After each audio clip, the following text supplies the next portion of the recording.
Eso de mi parte, nuevamente bienvenidas y arrancamos, Carlos, con el curso auxiliar de farmacia. Perfecto, bueno, bienvenidos a la farmacia, bienvenidos a un mundo fascinante, a un mundo que conozco hace muchísimos años porque en el sector de la salud llevo trabajando más de 30 años. No se vale sacar cuentas, ok, pero son muchos años ¿no? de trabajo. Y es un mundo fascinante. Entendamos un poco qué es la farmacia, ¿sí? Farmacia o droguería, porque a veces depende de la región o del país, se llama de otra manera, pero en esencia es lo mismo, ¿sí? Una viene pues de una raíz griega, pharmaton, que significa eh, medicamento, ¿sí? Producto farmacéutico, y otra drug, que es francesa, drogue, ¿sí? Que básicamente está asociado como a productos naturales, ¿sí? Pero en esencia, digamos, una farmacia es un sitio, digamos, diseñado específicamente para dispensar medicamentos y otras cosas más, bastantes más, porque administra muchas de las áreas que son sensibles a la salud. Entonces, entendamos que eso es, no la farmacia es cualquier lugar. La farmacia es un sitio, obviamente es un negocio, es una entidad comercial, ¿sí? Mercantil, pero donde se cuida, en esencia, mucha de la salud de las comunidades. Es un sitio de encuentro entre la fórmula médica y el medicamento, es un sitio de encuentro entre un consejo bien dado, es un sitio de encuentro en la solución de la salud y es un sitio de encuentro que básicamente está a la mano de las personas para que puedan solucionar sus problemas y para encontrar también, digamos, alternativas de acuerdo a lo que estén viviendo y se vuelve como una especie de aliado del vecindario, ¿no? En fin, y un establecimiento recursivo. En el Ecuador, censadas hay más o menos unas 13,000 farmacias, ¿sí? Y creo que eso se queda un poco corto, pero pueden ser un poco más. Eso quiere decir que más o menos están generando probablemente unos 100,000 empleos. Por eso es tan atractivo. Por eso es que es un canal que genera muchísimo empleo. Es un canal donde además quien entra difícilmente sale porque es un oficio que se aprende. ¿Quiénes pueden montar o tener una farmacia? Aquellos que han estudiado para hacerlo. Puede ser un químico farmacéutico, ¿sí? Graduado, o puede ser un regente de farmacia. Ellos, pues básicamente son la cabeza y la autoridad científica para concebir y montar un negocio como la farmacia. Pero la farmacia necesita muchos colaboradores. Y ahí es donde entramos nosotras. Bueno, lo digo porque casi todas mis estudiantes son mujeres, ¿de acuerdo? Entramos nosotras. ¿Por qué? Porque básicamente la eficiencia, ¿sí? En la atención, en la manipulación, en la dispensación y en el buen manejo de todo lo que sucede en la farmacia está en manos del personal que labora o los equipos de trabajo. Y la mayoría son auxiliares de farmacia. Entonces yo diría que hoy en día casi que podemos pensar en definir, ¿no? Como un auxiliar profesional de farmacia.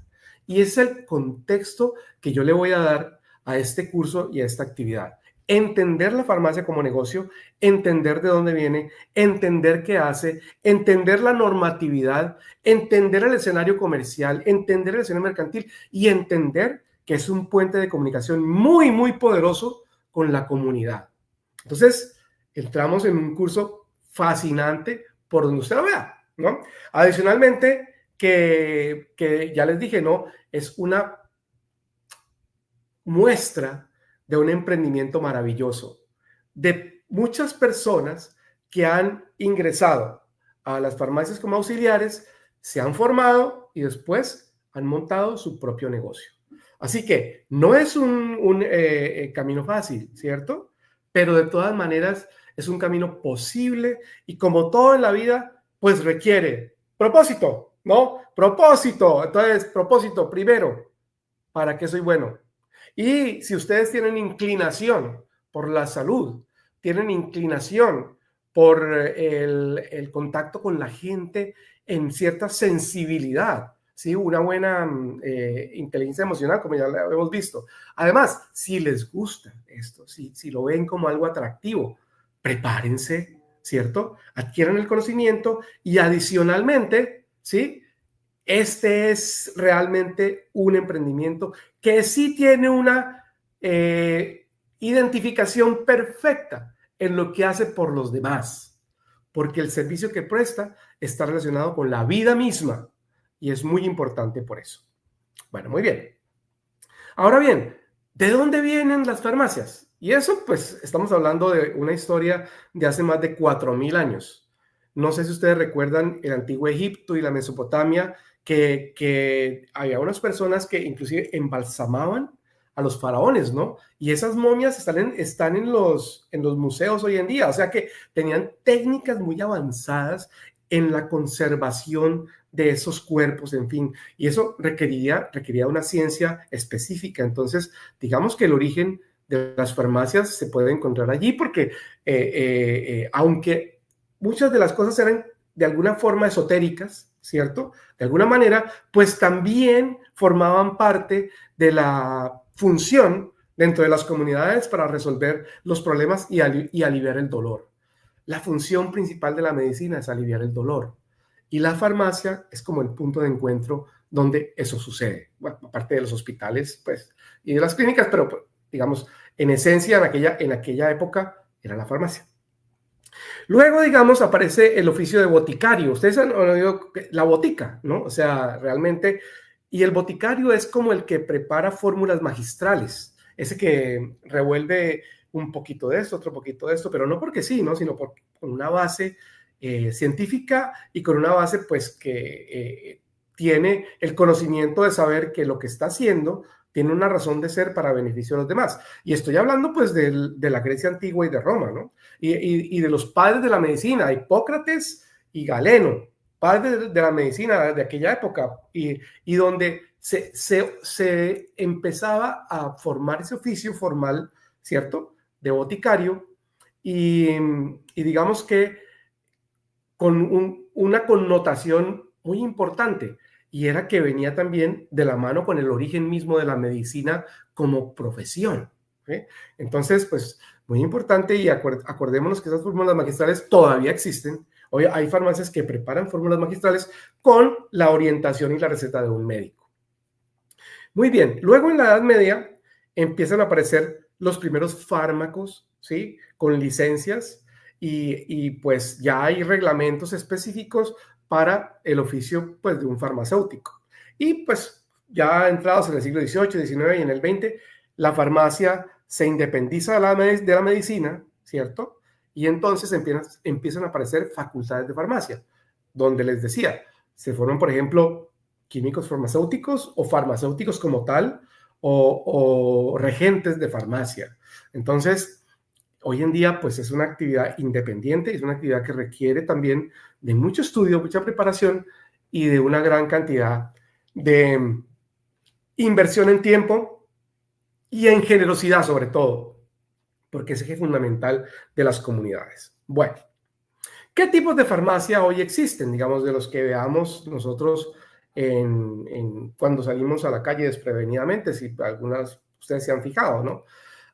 Hay varios tipos. Hay un concepto muy bonito que se llama farmacia comunitaria. Y la farmacia comunitaria, pues, como su mismo nombre lo indica, es una farmacia enclavada en la comunidad. O sea, pertenece a la comunidad. Muchas de esas farmacias tienen esta connotación y manejan una gran cantidad de funciones relacionadas con la comunidad. También hay farmacias hospitalarias, que son las que están inherentes y pertenecen a la función hospitalaria y de clínicas, y aparte, pues, de proveer su mercado natural, que es el hospital, pues también tienen servicios al público donde podemos ir. También hay otra actividad que funciona, digamos, en las zonas apartadas, que se llama botiquines rurales, y son básicamente, pues, entidades gubernamentales que proveen medicamentos esenciales, o sea, los básicos, pero pues que de todas maneras tienen una función porque el acceso a la salud allí es muy limitado. También hay farmacias de cadena, o sea, las farmacias que están o que pertenecen a un gran dueño y que tienen diferentes sucursales, ¿sí? Vemos a Fideca o vemos a Cruz Azul o vemos, sí, pues farmacias como estas algunas extranjeras como Farmatodo, en fin. Estas farmacias, digamos, pertenecen, digamos, a entidades comerciales donde una de sus actividades principales es la dispensación de medicamentos y todas las actividades referentes a la farmacia.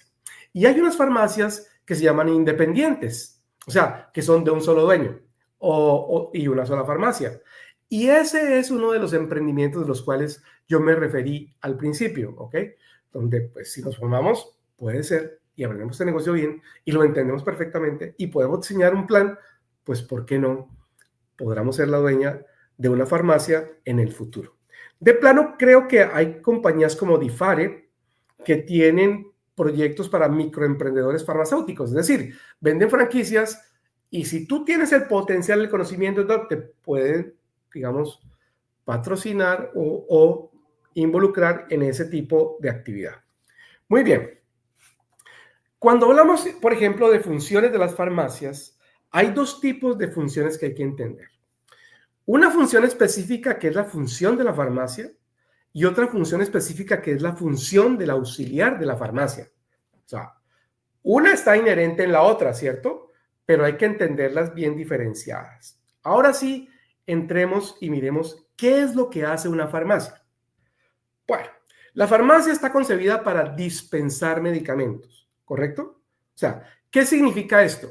Recibirlos, almacenarlos correctamente y cuando llega la receta, dispensarlos de la forma como la receta está instruida.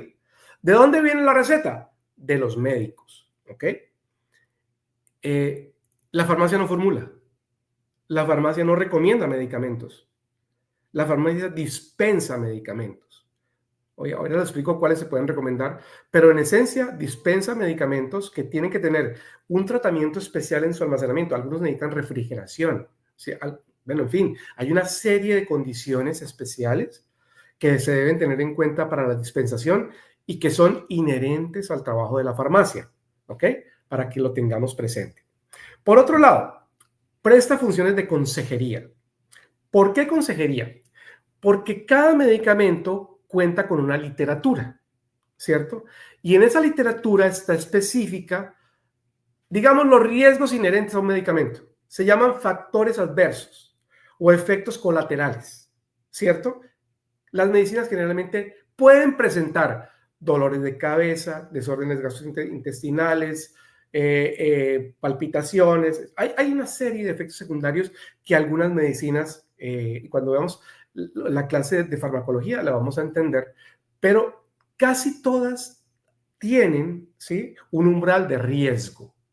Entonces, es importante, aparte de lo que el médico en su receta le instruyó al paciente, recordárselo, ¿ok? Recordarle la forma como debe tomárselo, ¿sí? Muchas veces cuando se formula un antibiótico, ¿sí? Entonces son 7 días.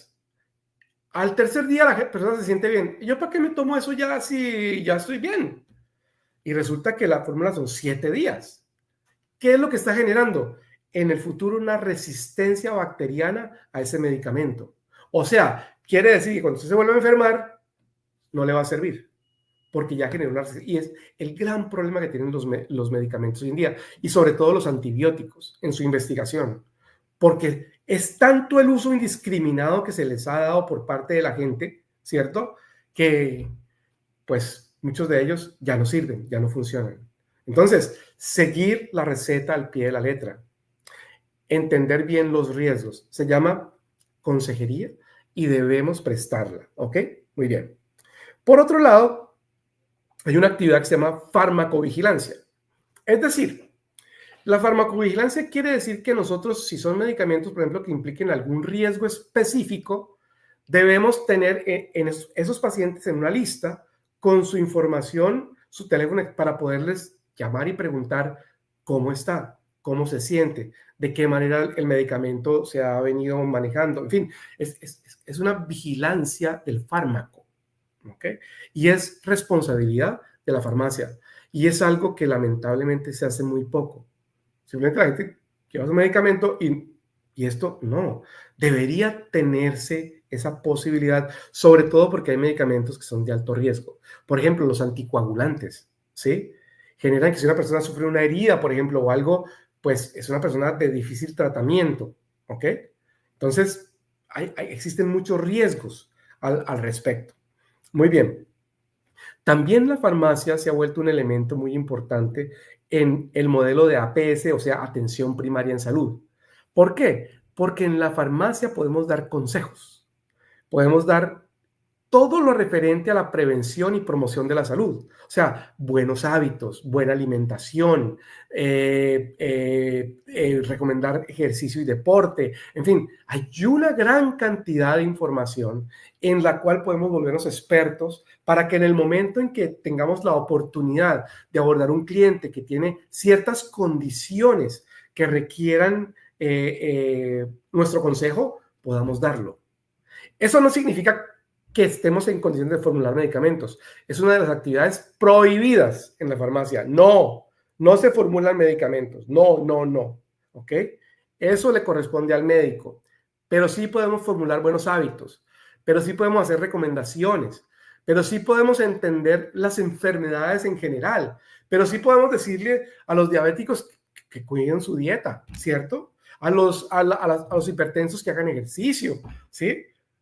Podemos dar muchas recomendaciones, en fin, y en cuanto a nutrición, en fin, que son importantes para la vida de las personas. Es más, podemos también tener planes permanentes, por ejemplo, para la prevención de accidentes en el hogar. El hogar es la fuente de muchas tragedias familiares, por descuidos. ¿Se acuerdan? Yo les mencionaba, estar presente, ¿sí? Estar presente significa estar concentrado, pero no, muchas veces nos descuidamos, en fin, y vienen los problemas. Entonces, también recordar que nosotros dentro de la farmacia podemos ser un elemento muy importante que pueda llegar a las familias y evitar problemas. O sea, ahí donde se vuelve un eje fundamental, ¿no? De la comunidad, el concepto comunitario, ¿sí? Y, por supuesto, como estamos en farmacovigilancia, podemos hacer planes de seguimiento. Muy bien. Les he dicho que los medicamentos solamente los formula el médico.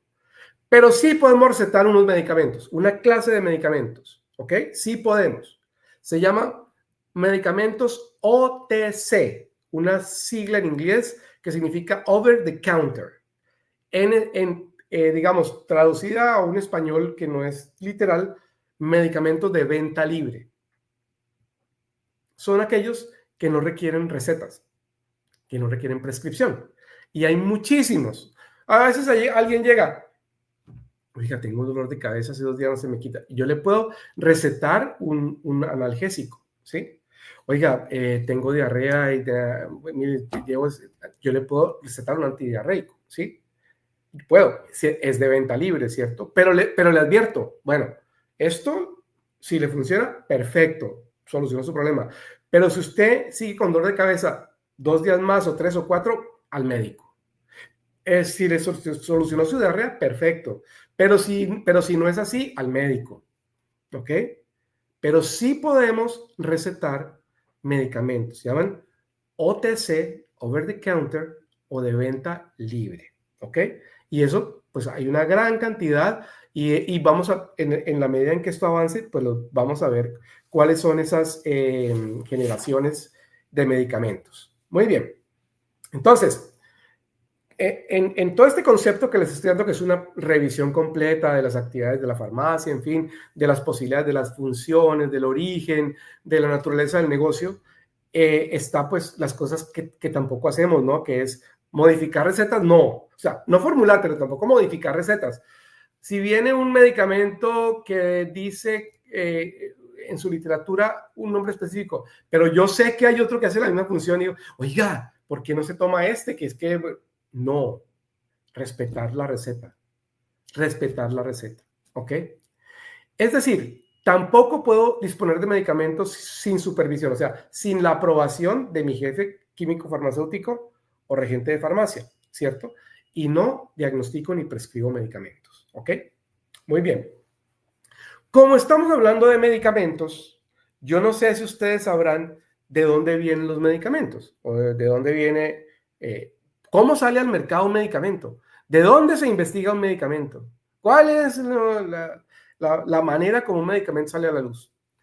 Y si nosotros entendiéramos la dificultad tan enorme que hay para sacar un nuevo medicamento al mercado, apreciaríamos enormemente también la ciencia que hay detrás y el esfuerzo de las compañías farmacéuticas para producirlo.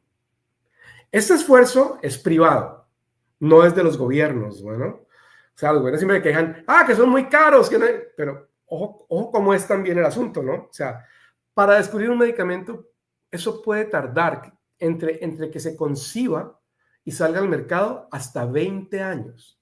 O sea, imagina, me preguntaban, ¿y cuánto se debe demorar un emprendimiento en dar? Yo dije, pues máximo, imagínense, esto se demora 20 años en salir al mercado. Y las inversiones a veces pueden ser hasta de 20 billones de dólares. O sea, mucho tiempo y una inversión millonaria. Es un negocio de altísimo, altísimo riesgo. Cuando se descubre un medicamento y sale al mercado, ¿cierto? Ese medicamento inmediatamente puede ser copiado. O sea, cualquiera lo puede copiar. Entonces, ¿qué pasa con las farmacéuticas? Les dan una patente por un determinado tiempo para que sean las únicas en ese tiempo que puedan explotar ese medicamento y recuperar la inversión. Una vez se vence la patente, entonces todas las compañías nacionales, en fin, pueden copiar el medicamento, fabricarlo en normas de calidad específicas, pedir un registro sanitario y salir al mercado más barato. Y eso es lo que uno ve. Hay medicamentos de marca, son caros, ¿cierto? Y hay medicamentos genéricos, ¿cierto? Que son una copia del medicamento de marca, ¿sí? Que probablemente sean muy parecidos, ¿cierto? Pero el dueño de la investigación es el de marca y el genérico es el que se copió. Por eso es más barato. Ahora, está muy bien, o sea, que en el tiempo eso se dé, ¿cierto? Pero hay que reconocer que la investigación y el descubrimiento de un medicamento cuesta mucho y se demora mucho. ¿Cómo se hace?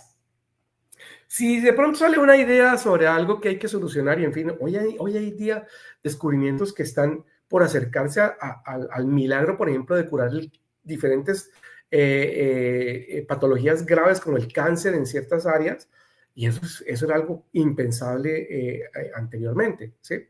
Pero supongamos que se descubrió algo, ¿sí? Y esa farmacéutica dijo, voy a invertir en esto. Entonces, el primer estudio es preclínico. Preclínico quiere decir antes de la clínica. Clínica es relacionado con personas, ¿cierto? Lo hago con animales de laboratorio.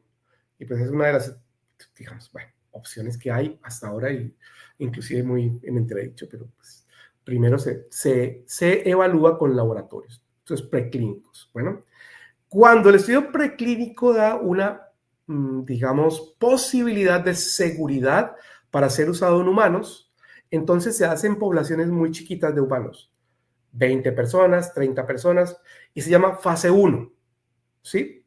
Y en esa fase 1 solamente se evalúa la tolerancia, o sea, y la seguridad de las dosis.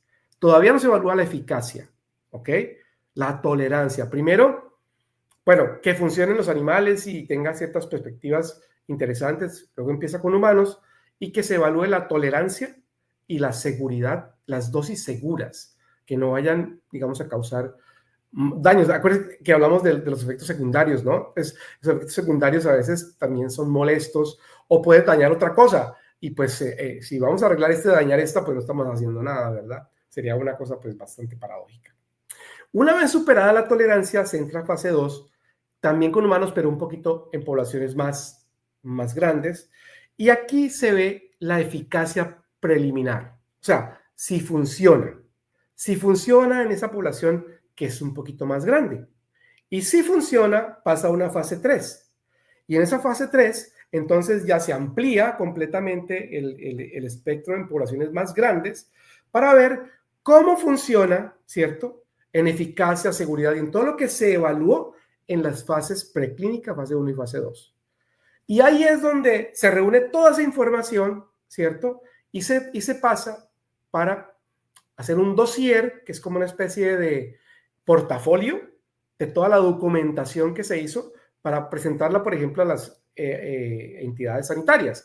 En el caso de los Estados Unidos, la FDA; en el caso de Ecuador, el ARSA. ¿Ok? Si está listo para eso, entonces, y la evidencia dice que es un medicamento tolerable, que es eficaz y seguro, entonces le puede dar un registro sanitario para que salga al mercado. Ok. Una vez el medicamento sale al mercado, se hacen estudios posteriores. Estudios ya básicamente en el mercado y estudios que tienen cierta connotación para ver, pues, si el medicamento está cumpliendo con todo lo que ese medicamento, digamos, prometió en su esencia, diseño y descubrimiento. ¿Sí? Entonces, esos estudios son de fase 4. Y son estudios en poblaciones muy grandes y son estudios en diferentes áreas y se hacen en investigación en pacientes en diferentes países para ver la eficacia país por país, raza por raza, en fin, en fin. Y hay una connotación específica de esos estudios. Se llaman estudios doble ciego. Doble ciego. ¿Por qué? Porque, en esencia, ¿cómo funciona?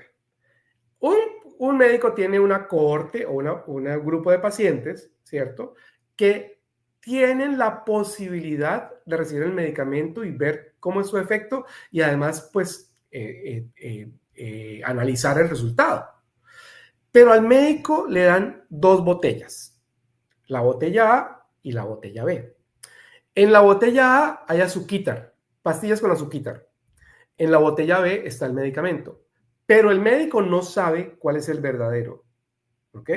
Hay uno falso, azuquitar, que le dicen placebo, ¿ok? Y hay otro que es el verdadero. Y el médico recibe y aleatoriamente también se lo da a los pacientes. Entonces, se ve el resultado entre los pacientes que tomaron el A y el B. Pero el paciente, el único que sabe que hay un medicamento falso, uno falso, es el médico. Los pacientes creen que todos son verdaderos. O sea, al paciente se le miente completamente para que el estudio no quede sesgado y entonces él piensa, si está tomando su quitar, él piensa que está tomando el medicamento real. Después se hacen los resultados. Obviamente, un medicamento confirma su poder si consigue una mejora terapéutica muy superior al azuquitar o al falso o al placebo, ¿sí? Pero resulta, señoritas, señoras, amigas mías, que extrañamente el placebo y el azuquitar también dan mejoría. Y eso se llama efecto placebo. Por eso es que muchas veces uno habla de la fe, habla de las creencias, habla de la buena energía, habla de cosas que a veces no tienen explicación.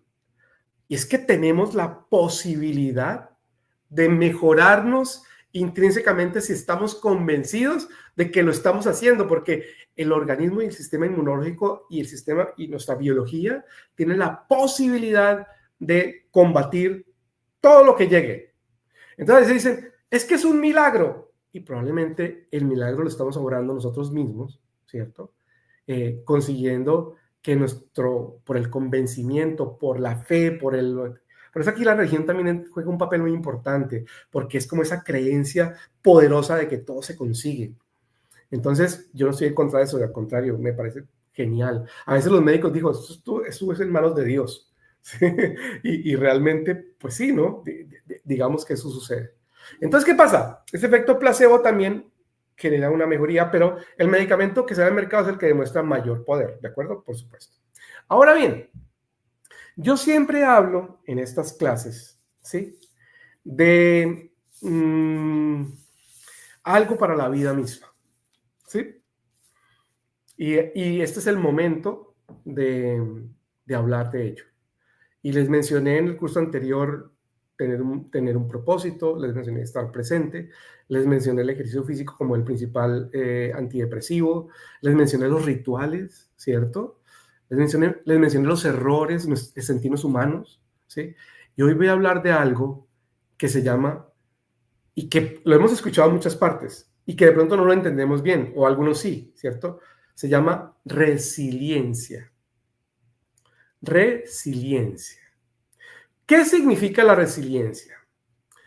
Resiliencia es un término básicamente que viene de la física y está básicamente atribuido a una facultad que tienen algunos productos, metales o cauchos, que cuando algo, una energía poderosa los agrede y los deforma, entonces la resiliencia se mide en la manera como vuelven a su estado natural o rápidamente o no. Si no vuelve, no es resiliente, ¿ok? Si no vuelve, no es resiliente. Pero si vuelve rápidamente, es algo resiliente.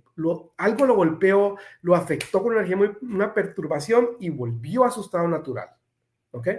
Ese en esencia es el término resiliencia, pero adaptado a la psicología de las personas y a la vida de las personas. La resiliencia se ha entendido como esa facultad que tenemos todos nosotros de recomponernos desde las dificultades, de recomponernos y de resistirnos, ¿cierto? A que esto no nos derrota, de nacer y de florecer después de haber caído, de esa facultad que tienen sobre todo las mujeres de decir, no, yo valgo mucho, mi autoestima vale mucho, y de salir adelante. Eso es ser resiliente. ¿Y de dónde viene?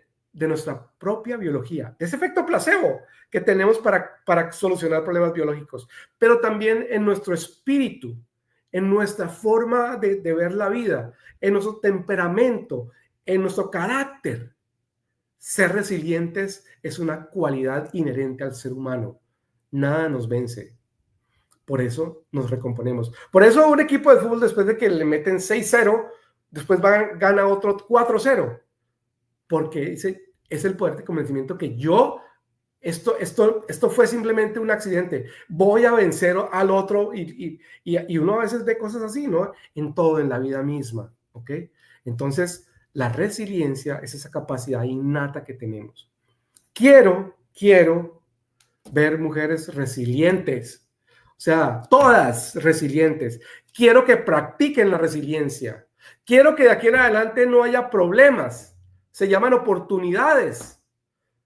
Quiero que no hablemos negativamente, hablemos de cosas que tenemos que solucionar. Hablemos de soluciones, no de problemas. Hablemos de eso. Quiero mujeres resilientes. Ok, quieren pertenecer a mi grupo, mujeres resilientes. Martín, ponga mi dirección, estoy formando mi grupo de Instagram, ¿no? Ponga @Carlos Ortiz McLean, ¿cierto? Y me van a contar, por Instagram, ¿ok? ¿Qué es ser resiliente? ¿Qué ustedes han experimentado como mujeres resilientes? ¿Cómo se han recuperado de alguna dificultad? ¿De qué manera han enfrentado los problemas? ¿Cómo han enfrentado la vida solteras, con hijos, o casadas sin marido, o qué sé yo? O sea, pruebas de esas que son duras para nosotras, ¿cierto? Pero que hemos salido adelante, y quiero muchos ejemplos y quiero compartirlos la próxima vez. Entonces, fíjense una cosa. En el negocio de la farmacia y en el negocio de los medicamentos, la resiliencia es fundamental porque es como la definición del efecto placebo, porque es esa manera de responder, sí, que tienen los seres humanos a los conflictos. Y la salud es uno de los factores que afecta la esencia de seres humanos como nosotros. Nosotros somos, yo les mencioné, familia, trabajo y sociedad. Y lo único que nos golpea y nos desarmoniza es la salud. Entonces tenemos que cuidar nuestra salud, tenemos que ser resilientes y tenemos que partir y de alguna manera salir adelante con todos los retos que nos pone la vida. Y es uno de los objetivos también de aprender este oficio de auxiliar de farmacia. Las invito, ¿ok? Porque vamos a tener un camino muy chévere de aprender cosas, de abrir nuestra mente, nuestro corazón, de salir fortalecidos, sí, de todo eso bueno que sucede en nosotras como seres humanos y que están relacionadas con un oficio. Miren que todo, es que no hay nada que sea independiente en la vida. Todo se relaciona y todo lo que hagamos de alguna manera en nuestro trabajo, en nuestra forma de desarrollarnos, en fin, todo eso es posible si nosotros tenemos la capacidad de entender la ecuación, de ver el contexto y de vernos ahí reflejadas y de vernos ahí. Quiero mujeres resilientes. Es una exigencia. El curso pasado quería mujeres con propósito. Bueno, ahora quiero mujeres resilientes. Eso, guerreras, mujeres valientes, mujeres que estén decididas a salir adelante. Eso es lo que quiero. Muy bien. Ese es el tema que tenía hoy para hoy de superación personal, que siempre lo traigo a una de mis clases. Muy bien, ahora antes del entregable que les voy a dejar de esta primera clase, que es básicamente el contexto, ¿cierto? Digamos que hay ciertos aspectos que deben ser muy importantes a considerar en el oficio de un auxiliar de farmacia, y es algo que es inherente a todo lo que uno debe hacer en la vida, y se llama la ética. Las personas se dividen en dos áreas que son bien importantes en su vida, pero que tenemos que entenderlas bien. Una es el carácter. En el carácter reposan los valores, las cosas que no se negocian, aquello que tiene que ser siempre derecho, siempre al unísono. Uno no puede ser medio ladrón. No, un poquito ladrón, no. Ni tampoco estar un poquito embarazada, ¿verdad? No, eso tampoco es imposible, ¿cierto? No, hay cosas que son, uno no puede ser un poquito mentiroso. Ay, no, es que es una mentira blanca. No, o sea, esos valores no se negocian, no se negocian. Y el otro aspecto del ser humano es la personalidad. O sea, la forma como vestimos ese carácter y nos comunicamos con los demás en nuestras actividades de familia, de comunidad, etcétera. ¿Cómo lo hacemos? ¿Ok? Entonces, ¿qué saca una persona con tener una personalidad arrolladora, maravillosa, carismática, en fin, etcétera? Si realmente tiene un pobre carácter. Es una culebra. ¿Es alguien tóxico, venenoso? No. O alguien que tenga un carácter muy estructurado y recto, pero que no sepa comunicarse, que sea alguien de mal genio, que sea alguien que siempre está empleando malas actitudes, que es una persona negativa, pues tampoco, ¿verdad? Entonces, tenemos que encontrar ese balance entre lo que es personalidad y carácter y personalidad. Entonces, entramos a hablar de la ética. Y la ética es como cómo interpretamos todo lo que sucede alrededor de lo que hacemos visto desde nuestro carácter, pero sin ofender, pero sin afectar, pero sin crear conflictos, ¿ok? Con los demás. Y en el caso de las farmacias, acuérdense, estamos trabajando con recetas y pacientes. Eso exige confidencialidad, ¿ok? Es algo muy importante. Segundo, responsabilidad total. No formulo medicamentos, no manipulo recetas y doy buenos consejos. Y respeto y trato digno. De algo que algún día voy a traer aquí como tema, que se llama humanización. Vernos como seres humanos que, pues, en algún momento también tenemos problemas y dificultades y nos equivocamos, ¿verdad? Pero que por delante tenemos la posibilidad de ser siempre apreciados porque tratamos con respeto y dignidad a quien tenemos al frente. Muy importante en el oficio de la farmacia. Ahora sí, veamos el entregable, ¿ok? Siempre en el sitio de website donde ustedes pueden entrar y mirar las clases y mirar esta conferencia y mirar todo lo que tenemos para ustedes, lecturas, en fin, y presentaciones, yo les dejo un entregable de lo que he hablado hoy, ¿ok? Yo no vengo a leer diapositivas, eso no. Yo traigo mi clase en la cabeza y al final un entregable que lo miro rápido. Sigamos. Bueno, hablamos de la historia de la farmacia, pues en el mundo, ¿no? En el Ecuador, pues hablamos de las clases de farmacia. Sigamos, miremos que, ok, dijimos que había diferentes tipos de farmacias, comunitarias, hospitalarias, botiquines rurales, farmacias de cadena, farmacias independientes. ¿Recuerdan? Ok. Funciones del auxiliar de farmacia. Acuérdense que yo les dije, había unas de la farmacia como tal, pero aquí estamos hablando del auxiliar, ¿sí? Y en la farmacia hablamos de farmacovigilancia, dispensación, seguimiento, etcétera. Y aquí estamos hablando del auxiliar de farmacia. Apoyo en la recepción y organización de medicamentos, atención al usuario en el mostrador, también una función de ventas en algún momento, ¿cierto? Asistencia en la dispensación bajo supervisión. Muy bien. Actividades no permitidas, también lo comenté. Modificar recetas, disponer medicamentos sin supervisión profesional, diagnosticar o prescribir tratamientos. Sigamos.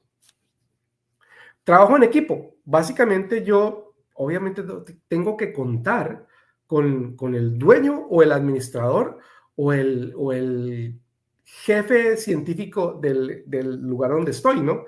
Generalmente, pues yo les dije, un químico farmacéutico o puede ser un agente de farmacia. Entonces, el auxiliar actúa bajo su supervisión. Hablamos, esto último, ética profesional, ¿no? Confidencialidad, responsabilidad, respeto y trato digno al usuario. Muy bien. Entonces, les dejo en el sitio web un caso para que lo podamos ver todo esto reflejado. No lo voy a tratar acá, pero pues les dejo un caso para que podamos todos entender todo este concepto y poder, digamos, ya con hechos reales, ¿sí? Poder encontrar respuestas. También creo que ya tenemos algunas experiencias, pero hay mucho material. Les invito a revisar y a contestar los tests y todo esto. Vamos a tener 7 módulos y creo que 4 clases siguientes, ¿sí? Entonces, vamos a ver de pronto 2 módulos en uno. Son 4 clases que vamos a tener así en vivo como esta. Y hay 7 módulos para responder preguntas. Lo que pasa es que hay muchos módulos, hay un par de módulos que son normativos. Entonces requieren de que ustedes estudien la norma, se aprendan todo eso a lo que se refiere y básicamente a riesgos normativos y puedan responder. ¿Ok? Entonces, toda esa información la vamos a publicar en nuestro website y vamos también en la próxima clase a dar el segundo módulo, segundo y tercero, y vamos a dar las clases de las siguientes 2 semanas, los vínculos para las siguientes 2 semanas, para que entremos módulo 3 y 4, 4 y 5, y 5 y 6 y final, ¿ok? Así cumplimos con todo el programa de farmacias.